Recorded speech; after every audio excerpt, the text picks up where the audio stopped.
Assalamualaikum warahmatullahi wabarakatuh.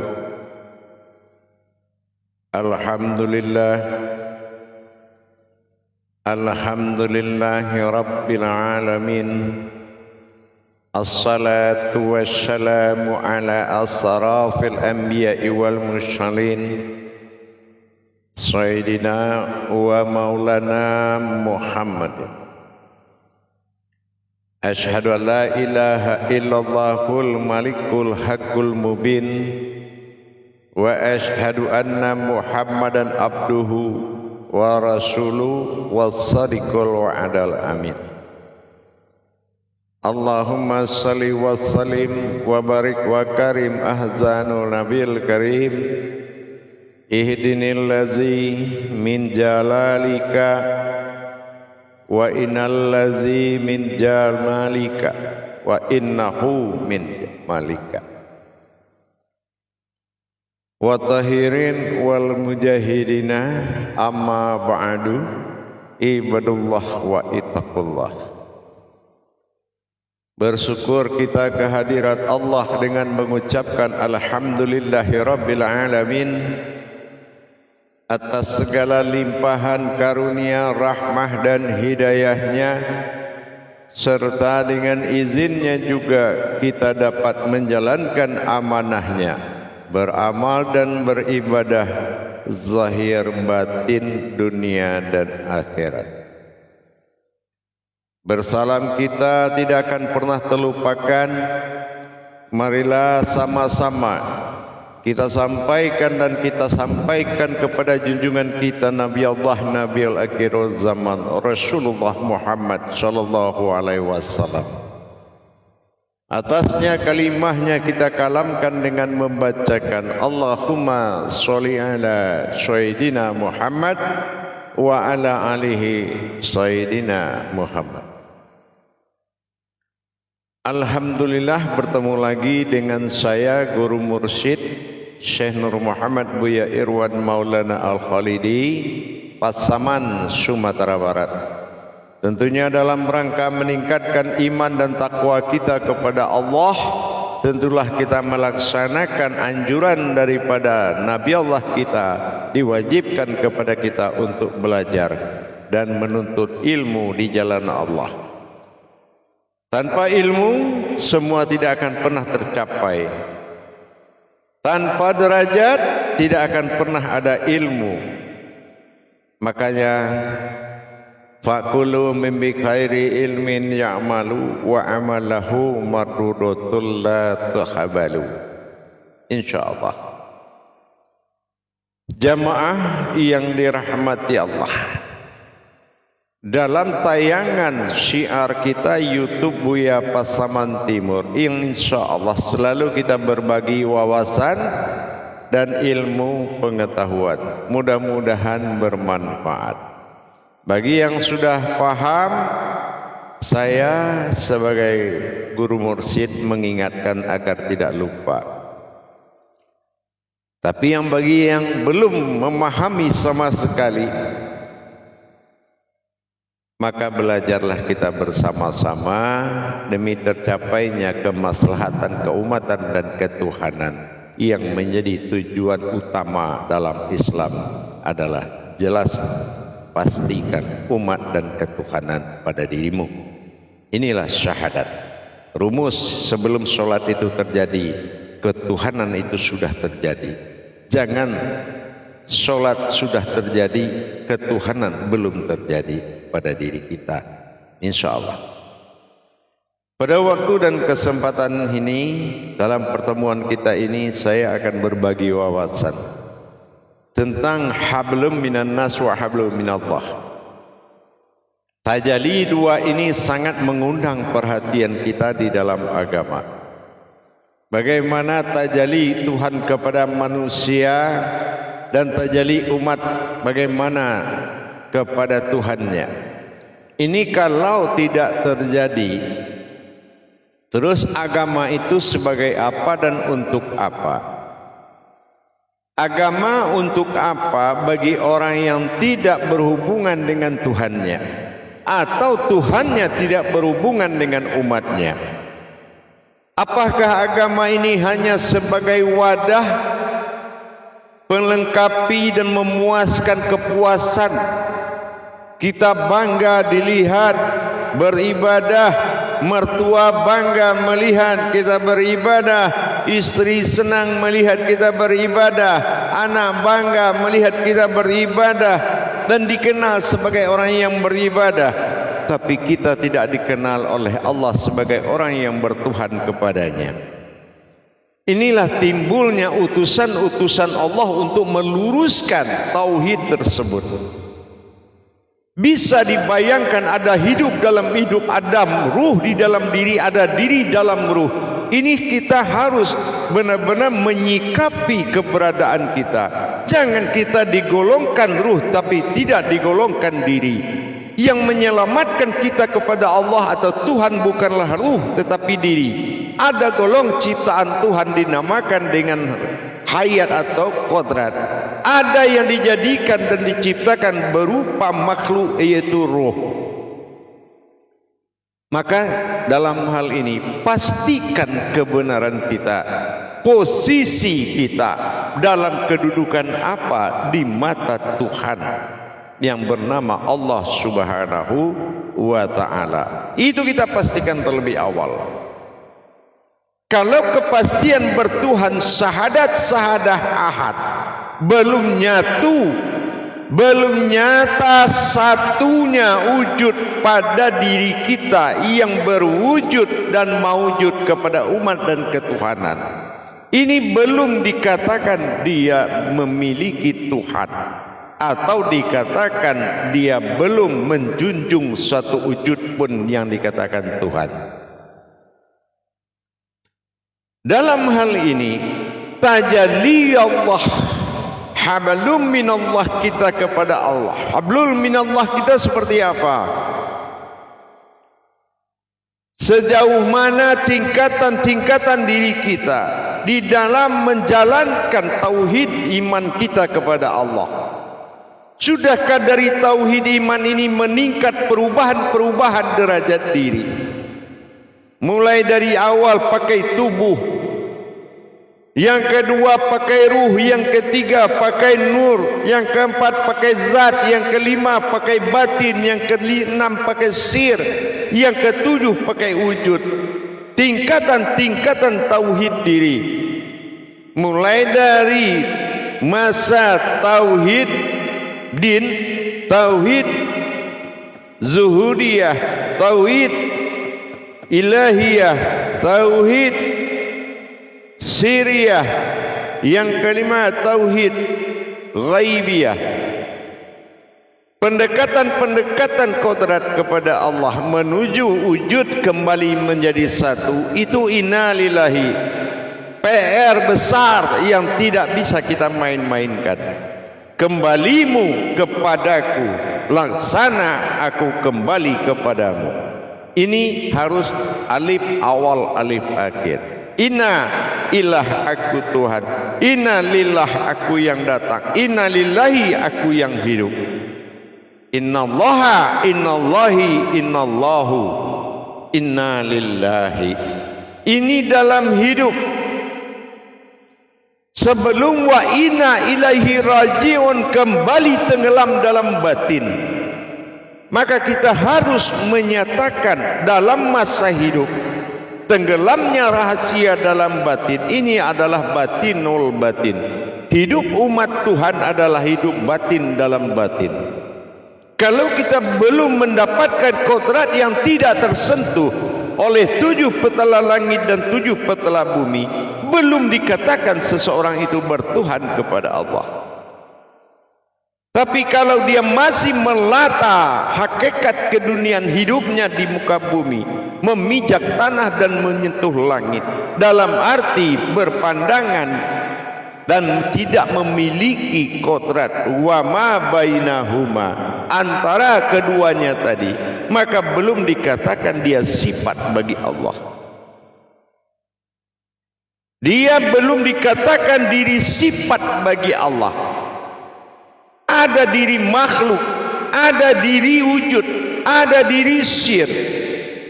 Ini aku dalam prasangka umatku. Di sini kita menegaskan kembali seperti apa wujud Allah dan berwujud apa Tuhan pada diri, sehingga maujudnya maujud siapa dan adanya siapa wujud.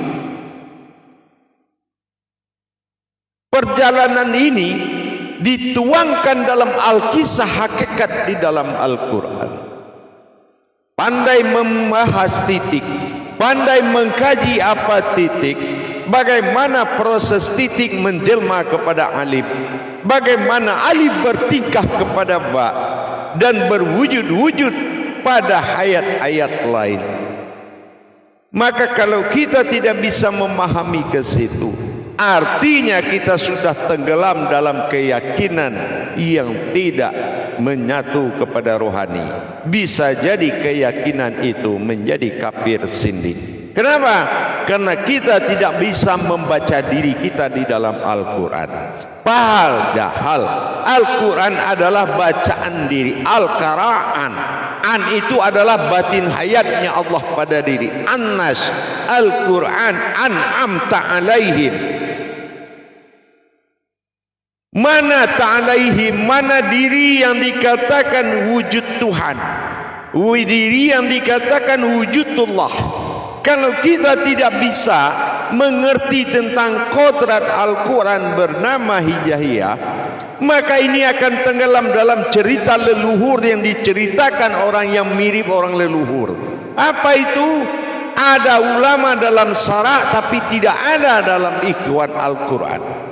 Nah, ini yang berbahaya. Apalagi muncul pemberani-pemberani ceramah yang tidak menyentuh kodrat ketuhanan pada diri seseorang. Dia saja tidak tahu mana kodrat Tuhan dalam diri orang itu, tapi dia bercerita Tuhan tentang orang itu. Ini yang berbahaya. Maka kita harus memiliki landasan tauhid kitabullah. Landasan tauhid kitabullah inilah yang menjadi pandangan pertama puncak kebenaran dahlihi, yaitu dalilnya Allah. Tidak bisa kita menjalankan suatu prinsip ketuhanan dengan dalil sunnah. Itu bukan bimbingan rohani. Bimbingan rohani itu adalah dalil Allah. Mana dalil Allah? Kalam yang tidak terputus. Kalau kalam yang terputus sudah ada pada Al-Quran 6666 terputus, terus apakah kita dengan Tuhan terputus? Tidak isyarah, tidak adanya wahyu, ilham laduni, irhas, hadam, apakah terputus juga? Tidak. Karena Al-Quran yang kita lihat adalah Lauhul Mahfuz, suatu hal yang dinyatakan. Sudahkah kamu bisa melihat dirimu dengan nyata bagaimana tajali-tajalinya? Karena di dalam ayat ada khauli, dalam khauli ada munajat, dalam munajat itu ada ma'rifat, dalam ma'rifat ada kauni. Ayat Al-Quran adalah wahyu, tulisan bukan wahyu, tapi Lauhul Mahfuznya wahyu. Mana kita melihat alif seperti apa? Kalau dia terlihat pasti ada yang tidak terlihatnya. Kalau dia bernama ada kodratnya. Sudahkah kita paham melihat diri kita sendiri, membaca diri kita sendiri? Al-Qara'an, Al-Quran, Al-Qur'ain. Ini yang paling penting. Memahami jalur-jalur ketertiban an'amta alaihim itu. An adalah diri, ta'ala itu adalah Tuhan, ihim adalah berupa wujud diri. An, sudahkah kita bisa Al-Quran, Al-Qara'an dan Al-Qur'ain, membaca, memahami dan menyaksikan apa yang disimpan di dalam Al-Quran? Makanya dikatakan ya hayyuallazina amanu, wahai orang-orang yang menerima amanah. Amanu, aman, aminun, amanah. Ya, amanah, imanah, imanah aman. Maka dikatakan orang yang sudah mendapatkan amanahku maka dia amanlah. Aman apa? amnya derajat, yaitu wujud yang terlihat pada rohani. An adalah batin yang hayat hidupnya Allah. Inilah kitabullah. Sudahkah kita sampai di situ? Sudahkah kita paham tentang itu? Kalau tidak paham, mana bidalihi marifatul haq fi ilmi? Mana dalil yang dikatakan kebenaran ilmu itu adalah dalilku, kata Allah. Tapi tentang dalil Allah, kita berdalil lagi kepada sunnahnya Allah. Ini sudah menghindar dari pencarian mata hati dan mata batin. Petunjuk tidak akan pernah, sebuah pohon tidak akan pernah takluk kepada sebuah ranting. Hanya rantinglah yang akan mengikuti alurnya pohon. Ini antara iman dengan ilmu. Begitu kita memahami alam ilmunya adalah agama, bertauhid sahadat dengan iman, mengimani adanya Allah dan Tuhan, tapi di dalam masa tauhudun, yaitu Allahudun wal Muhammadun, masulat tahap sahadat tunggal, yaitu terjadinya kejiwaan Tuhan dan umat di dalam satu kodrat. Nah, inilah yang dikatakan nahnu tadi.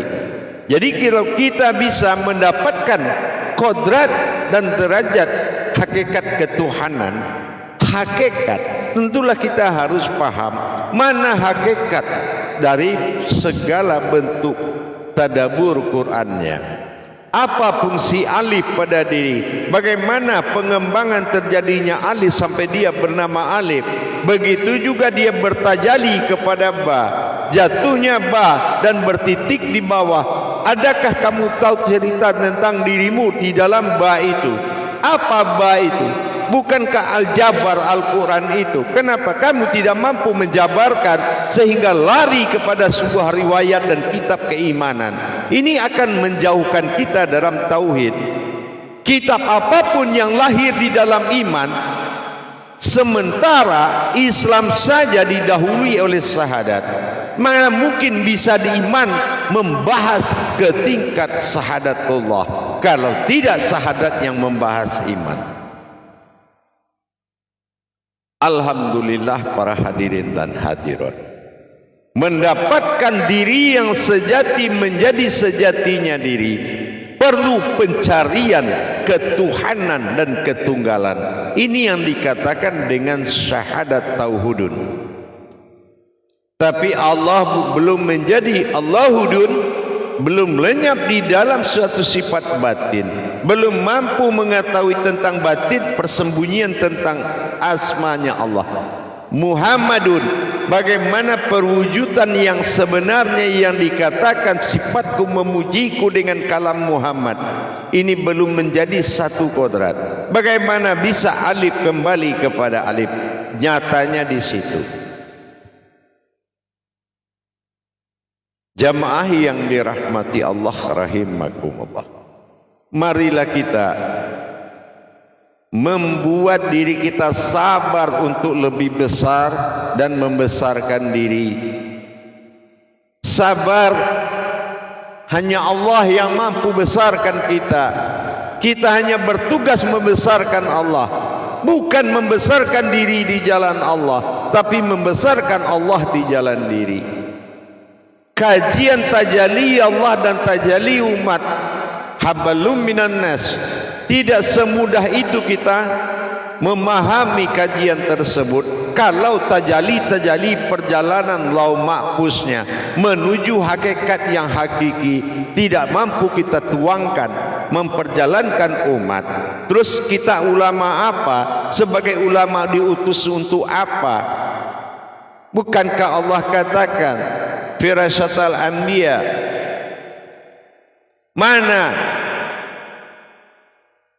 sebagai ulama yang pewaris para nabi, al ulama firasyatal anbiya, pewaris nabi itu pewaris batin Tuhan, ya, dia adalah pewaris utusan, rohnya usulnya Allah, ruh yang diutus oleh Allah, hayat.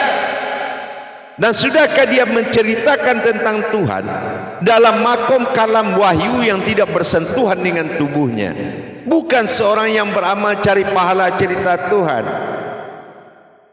Ingat, agama sudah halal, jangan dihalal-halalkan lagi dengan cara lain. Ini akan mempersulit umat untuk mendapat sejati dirinya adalah Tuhan. Akan mempersulit umat dengan mendapatkan sejati dirinya adalah Tuhan. Tuhan, awal diri adalah Tuhan. Ilah ba'dal wahid tunggal mula jadi. Kisah dia dengan Tuhan aja dia tak paham, apalagi sudah praktek dalam iman. Mari kita kembali kepada kenyataannya. Al-Mubin, Al-Malikul Hakul Mubin, Al-Hakullah, mana diri yang dinyatakan. Sebelum kau mendapatkan diri yang nyata, kata Allah, Wasadikul Wadamin, kamu tidak akan tahu itu diri siapa dan kamu siapa. Maka dengan demikian kita tingkatkan iman tauhid kita. Tajalli hablum minan nas, tajalli hablum minallah. Dua tajalli, sementara shin titiknya 3. Pernahkah kita paham kemana arahnya sebuah wujud dan maujud? Kehilangan titik 1 dalam huruf nas, shin, membuat kita kehilangan Tuhan pada hakikat diri yang sebenarnya. Innalillah, dalam hidup atau dalam tidak hidup. Ini bisa kehilangan kalau kamu tidak bisa menjabarkan sejarah titik yang 3 dalam makom kalam shin hijaiyah. Seperti itu juga dalam makom diri kita. Bagaimana terbentuknya ma'ani, markubah dan qalbi, dan maujud ini siapa? Tidak mampu kita jabarkan karena kita tidak mengerti dan tidak bisa membedah Al-Quran sebagai kitab lauh mahfuz diri kita, pedoman sekalian alam. Maka kita tidak mampu menceritakan yang sebenarnya. Akhirnya kita bercerita yang baik-baik dan mendapatkan pujian yang melebihi Tuhan. Ini adalah titik kehancuran. Alhamdulillah. Mudah-mudahan selalu ikuti YouTube Buya Pasaman Timur dalam makom derajat tauhid. Insya Allah mudah-mudahan selalulah kita mencari kebenaran, jangan mencari kelebihan, jangan mencari unggul, apalagi mencari guru yang hebat. Tapi carilah guru yang membuat kamu hebat. Insya Allah mudah-mudahan waktu bisa menjadi nikmat bagi kita dan bisa menjadi musuh. Apa musuh? Tanpa Tuhan kamu akan digulung oleh waktu menuju sebuah mayat. Tapi apabila Tuhan sudah berwujud pada sifat dan hakikat dirimu dalam menjalankan hayatnya, maka waktu adalah nikmat tempat kamu beristirahat, menikmati dunia hasanah wa fil akhiratil hasanah. Allah Maha Kaya, apa yang di bumi dan di langit Dia punya. Kita tali tauhid tunggal, kenapa bisa tidak mendapatkan pertolongan dari seorang wujud, sebuah wujud Allah? Kenapa Dia diam dengan hidup sengsaramu? Kenapa Dia diam dengan hidup malapetakamu? Kenapa Dia diam dengan hidup sakitmu? Karena Dia belum jadi Tuhan bagi dirimu, dan kamu belum menyatakan ketuhanannya di dirimu. Maka tidak ada pertolongan, karena derajat keumatan itu masih bersifat makhluk, masih bersifat kodrat lain, bukanlah bersifat kehambaan dirinya. Maka tingkatkan keberadaanmu di mata Tuhan, selamat dunia akhiratmu, hasanah dunia akhiratmu. Allah itu nyata bagi orang yang mampu membuat kenyataan Tuhan adalah dirinya. Tapi kalau dia merasa kehidupannya di luar Tuhan, maka Tuhan dia anggap tidak bisa dilihat. Dan Allah ada di alam khayangan seperti dewa-dewa, yang mana dia perlakukan Allah itu seperti dewa. Apabila dia butuh, dia meminta, begitu dia dapat, dia pergi. Ini lebih parah. Jalan ibadah dijadikan tempat bersugestinya, yaitu tempat dia memberhalakan Tuhan, karena hanya punya kemampuan meminta tanpa ada memiliki kemampuan menyembah. Ini yang berbahayanya, bukan sekutu lain, tapi sekutu rohani lah yang paling berbahaya. Insya Allah mudah-mudahan di lain waktu kita akan meningkatkan kajian iman tauhid kita. Jangan kita tidak mampu melihat kita di mana kita diperjalankan dalam Al-Quran. Lau mapus atau kenyataan diri itu ada pada Tuhan. Kalau kita di Al-Quran itu tidak mampu menceritakan dan mendapatkan ilmu, tidak mampu menjadikan Al-Quran ini kodrat, maka kita tidak akan kenal siapa Al-Quran. Siapa Al-Quran itu? Insya Allah. Mudah-mudahan kebenaran itu tetap berpihak kepada orang yang benar. Insya Allah mudah-mudahan para hadirin dan jamaah sekalian, apa yang kita sampaikan nanti akan kita tingkatkan belajarnya lagi dalam makom tauhid. YouTube Buya Pasaman Timur selalu akan menampilkan, membimbing dan menuntun kebenaran umat kepada Tuhan. Insya Allah. Alhamdulillah para hadirin dan jamaah semuanya, mudah-mudahan bermanfaat. Bagi yang tidak bermanfaat atau bagi yang sudah bisa, ya saya hanya mengingatkan. Dan bagi yang belum, bersegeralah kamu menentukan Tuhan. Hidup ini pilihan. Kalau kamu belum memilih Tuhan yang bernama Allah menjadi kodrat atau menjadi sembahan, menjadi uluhiyah rohanimu, maka rohanimu tidak memiliki makom. Rohanimu akan menjadi ruh, tapi bukan ani, kata Allah, bukan ruhku. Maka makhluk lain akan menunggu kedatanganmu kalau kamu tidak cepat menggeser ruhmu menjadi ruhaninya Allah. Insya Allah. Mudah-mudahan dengan adanya penampakan jasmani di dirimu, kamu sudah paham apa maksudnya zohiru wal batinu. Zohirmu adalah penampakan batin. Ingat, insya Allah. Barakallahu ya Karim, ya Rahman, ya Rahim. Yang ingin mendapat bimbingan silakan mencari di Play Store Anda, yaitu aplikasi Buya Pasaman Timur. Ikuti prosesnya. Insya Allah nanti kita akan masukkan ke dalam grup jemaah belajar. Insya Allah. Ingat, melihat ke depan harus juga melihat ke belakang. Siapa di depan ada Allah, siapa di belakang keselamatan keluarga. Jangan dia dibawa ke alam yang tidak bertuhan. Dimanapun kamu berada ada Tuhan, insya Allah. Mudah-mudahan makna dari kalam itu Al-Hadid ayat 4 akan membuat kita sadar. Jangan kasih rapat dan jangan kasih jarak antara kita dengan dia, dengan maujudnya Allah. La maujudun illallah. Amin. Barakallahu ya Karim. Akhirul kalam. Wabillahi taufiq wal hidayah. Assalamualaikum warahmatullahi wabarakatuh.